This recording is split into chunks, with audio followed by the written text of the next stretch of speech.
મારું નામ વાળા ભરતજી પોપટભા, પ્રદેશ પ્રમુખ ખેડૂત કલ્યાણ સંગઠન. આવતી 20/12/2025 ને શનિવારે રાજકોટના સરદાર ગામે સ્વામિનારાયણ મંદિરમાં ખેડૂત ચિંતન શિબિર થવાની હતી, પણ સ્વામિનારાયણ મંદિરમાં થોડીક અગવડતા પડી અને હરિભક્તો અને દર્શનાર્થીઓ જે આવતા હોય તેને થોડીક અગવડતા પડે એટલે ત્યાંના ખેડૂત આગેવાનોએ ત્યાં સ્થળ ફેરફાર કરેલ છે.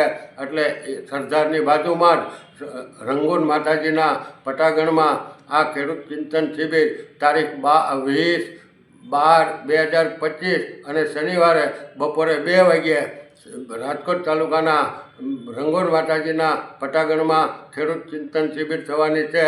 અને તેમાં યુપી, રાજસ્થાન, હરિયાણા, પંજાબ, મધ્યપ્રદેશ વગેરે રાજ્યોના ખેડૂત નેતાઓ આવવાના છે. અને ખેડૂત કિસાન ક્રાંતિ સંગઠનવાળાએ ગુજરાતભરના તમામ ખેડૂત સંગઠનના આગેવાનોને અને ખેડૂતોને આમંત્રણ આપેલું છે. એટલે તમામને મોટી સંખ્યામાં હાજરી આપવા અમારી પણ એક વિનંતી છે.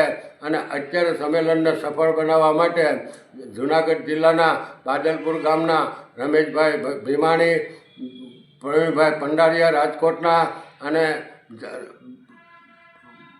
કિશોરભાઈ પટેલ અને બાપભાઈ ખોટ અને આખી કમિટી જે છે કિસાન ક્રાંતિ કમિટી એ અત્યારે રાત દિવસ મહેનત કરી રહી છે અને સંમેલનને સફળ બનાવવાની છે.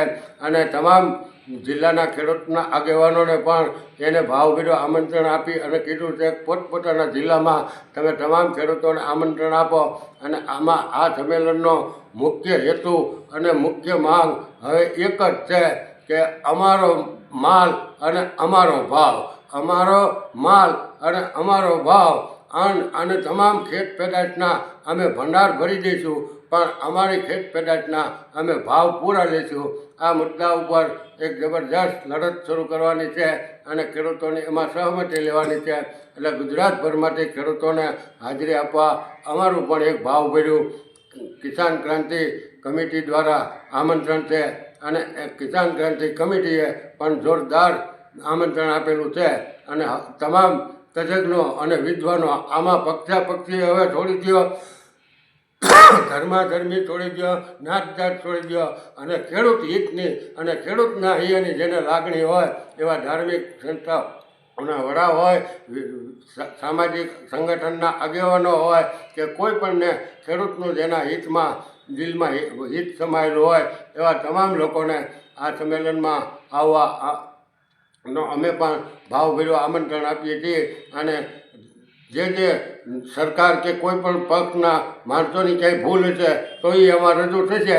અત્યારે અમેરિકાના ટ્રમ્પે એક જ ઝાટકે, ખેતી પ્રધાન દેશ અમેરિકા નથી છતાં એક જ ઝાટકે એને $12 મિલિયન ખેડૂતોને સહાય કરી નાખી. હવે $12 મિલિયન એટલે આપણા ભારતના પૈસા ગણવામાં આપણું ભારતનું કોમ્પ્યુટર ટૂંકું પડે એટલું એને એક જ. અને અમેરિકાના ખેડૂતને ચોખામાં જરીક ખોટ જતી હતી એટલે એને ભારતના ચોખા ઉપર 50% ટેરિફ લગાડી દીધો. અને તમે આ 4 મહિનાથી કપા માટે બહારનો વિદેશનો મગાવો છો ને એની ડ્યુટી હતી એ નાબૂદ કરી નાખી. એટલે તમે મોટા મિલ માલિકોને માલામાલ કરવાનું આ કાવતરું છે. એવી જ રીતે તમે તેલ છે એ બહારથી વિદેશથી આયાત કરો છો, મોટા પ્રમાણમાં મગાવો છો અને કઠોળ પણ મગાવો છો.